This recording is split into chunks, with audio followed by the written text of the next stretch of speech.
आणि फायनली आमचा weight worth होता. कालच्या ब्लॉग मध्ये सांगितल्याप्रमाणे आम्हाला कॉन्सर्टला एंट्री मिळत नव्हती. ऍक्च्युली आमचा प्लॅन असा होता की प्रोग्राम संपला की हॉटेल रूम मध्ये जाऊन आउटफिट चेंज करायचा, कारण आम्ही कॉन्सर्ट साठी वेगळे कपडे सोबत आणले होते. पण तसं काहीच झालं नाही. प्रोग्राम खूप लेट सुरू झाला आणि तिथेच आम्हाला खूप उशीर झाला. म्हणून मग आम्ही ठरवलं आता कपडे चेंज करण्यात टाइम घालवायचा नाही, जसं होत तसंच जाऊ. तोपर्यंत कॉन्सर्ट सुरू होऊन खूप वेळ झाला होता. तिथले सिक्युरिटी म्हणाले तुमच्याकडे बँड्स नाही आहेत आणि बँड्स देणारे सर गेले, आता लेट एंट्री मिळणार नाही. तिकीट असून सुद्धा आम्हाला एंट्री मिळत नव्हती. आम्ही तरीही तिथेच खूप वेट केला, त्यांना रिक्वेस्ट केली, खूप वेळ तिथेच थांबलो आणि कितीतरी वेळानंतर फायनली त्यांनी आम्हाला अलाउ केलं. आणि आत गेल्यानंतर ना सगळा मूड इन्स्टंटली चेंजच झाला.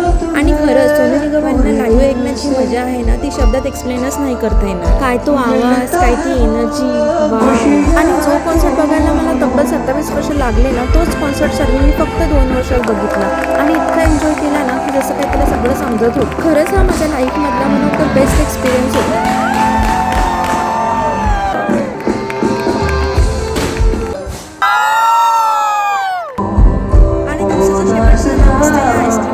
बाय द वे, तुमचा फेवरेट सिंगर कोण आहे मला कमेंटमध्ये नक्की सांगा.